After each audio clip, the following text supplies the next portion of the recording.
Hello mga Lods, welcome back to my channel. So nandito na naman tayo para silipin naman natin ang estimated salary ng isang Kalingap team member na si Rachel Morales Vlogs.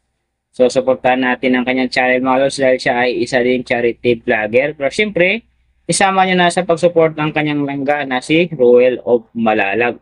At saka yung channel naman ng kanyang ama na si Pading Rizan Vlogs. So, siyempre, huwag nyo rin kalimutan na isama din sa pag-support ang aking channel. So, mga Lods, kung bago pa kayo sa aking channel, pakiclick naman ng subscribe natin and then, siyempre, pakipost na rin ng notification bell para lagi kayong updated sa ating video. So, ano po ba ang hinihintay natin, mga Lods? Let's go!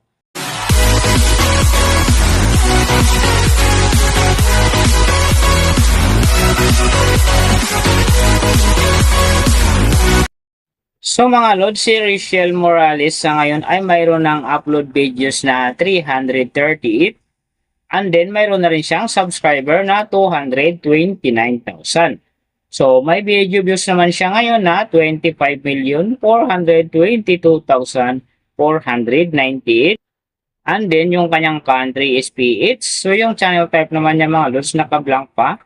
And then, yung account niya, ginawa ito noong December 30, 2022. So, doon naman sa kanyang total grade, nakakuha siya ng letter B. And then, sa kanyang social blade rank naman, nasa 165,419. So, doon naman sa kanyang subscriber rank, nasa 2,122. And then, sa kanyang video views rank naman, nasa 504,317. So, doon naman sa kanyang country rank, nasa 820. And then, sa channel type rank niya, same pa rin mga Lods, naka-blank.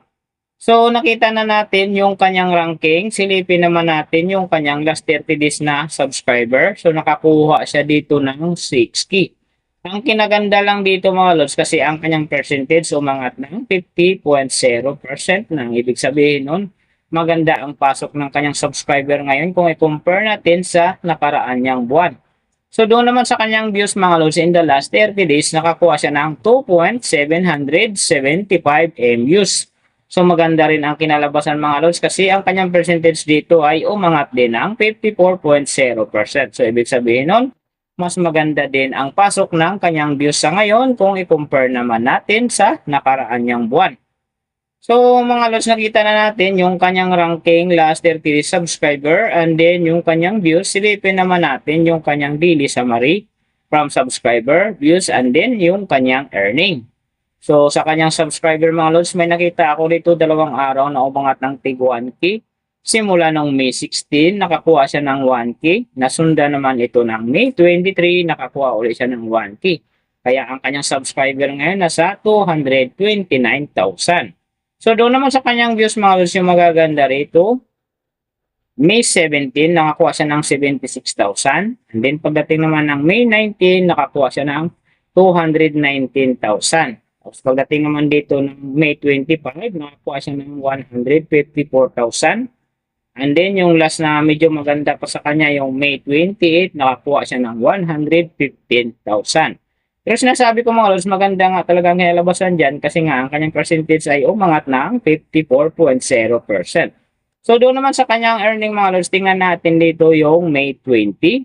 So sa kanyang low estimated, nakakuha siya ng $22 and then sa kanyang high estimated naman, nakakuha siya ng $353.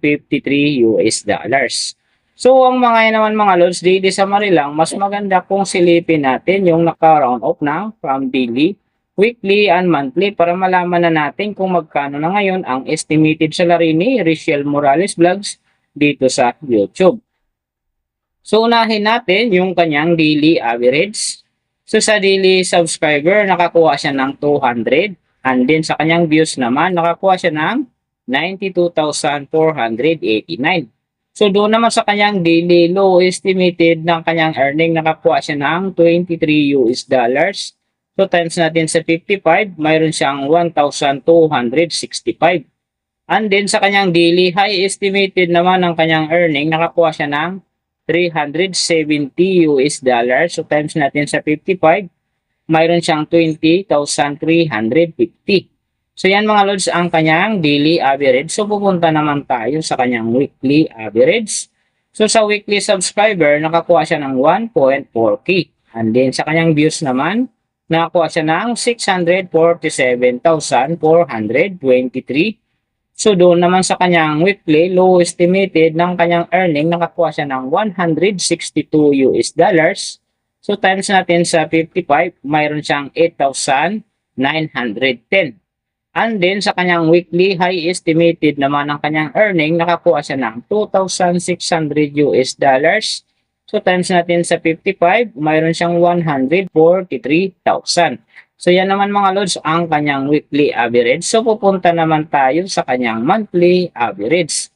So sa monthly subscriber, nakakuha siya ng 6K. And then sa kanyang views naman, nakakuha siya ng 2,774,647. So doon naman sa kanyang monthly, low estimated ng kanyang earning, nakakuha siya ng 694 US dollars. So times natin sa 55, mayroon siyang 38,170. And then sa kanyang monthly high estimated naman ng kanyang earning, nakakuha siya ng 11,100 US dollars. So times natin sa 55, mayroon siyang 610,500. So yan naman mga lods ang kanyang monthly average. And then yung nababanggit ko rito or nakikita nyo is pawang estimated lamang yan. Nakabis lang tayo sa Social Blade website. Isang public website na kahit sino pwedeng mag-open para malaman kung magkano na ang estimated salary ng ating mga iniidolong YouTuber, vlogger, or influencer. And then mga lods, like ko sinasabi, palaging natutupad dyan yung low estimated. Kasi nga hindi talaga natin kayang i-demand sa ating mga viewers na huwag mag-skip ng ads. Pero pwede pa rin namang maging times 2 yan, times 3 or maging times 4 pa kapag ang isang vlogger nakapagpa-viral ng kanyang video. Pero siyempre mga lods, kung Rociel fanatic ka or Kalingap fanatic ka or fans ka ni Rociel, so huwag ka na mag-skip ng ads dahil big help yan sa kanyang channel at saka siyempre sa mga tao rin na kanyang tinutulungan. Pero siyempre huwag nyo rin kalimutan, huwag na rin i-skip ang aking ads dahil big help niya sa aking channel at saka siyempre sa aking pangaraw. So mga lods, kung nagustuhan nyo ang video na to, pakiclick naman ng subscribe natin and then siyempre pakipost na rin ng notification bell para lagi kayong updated sa ating video. And then kung mayroong gusto magpagawa ng video na sim nito para sa inyong mga iniidolong YouTuber, vlogger, or influencer, comment nyo lang sa baba yung tamang detalye ng kanyang channel para ma-search natin kagad at magawa natin sa next video. So yung mga nag-request mga lods ng medyo natagalan na hindi ko nabasa or hindi ko nagawa, paki-message na lang uli, baka natakpan ng mga lods so hindi ko nakita. So pasensya na. Pero be patient na mga lods kasi pag message lang kayo yung tamang detalye ng kanyang channel para magawa natin kagad, makita ko kagad at magawa natin sa next video. So maraming salamat sa lahat ng mga sumusuporta sa aking channel at saka magsusupport pa lang. Ingat kayo palagi and God bless at saka ikabayan kayo palagi ng Panginoon sa ginagawa nyo araw-araw at syempre magtagumpay din kayo sa inyong mga pangarap. So hanggang dito na lang. See you on my next video.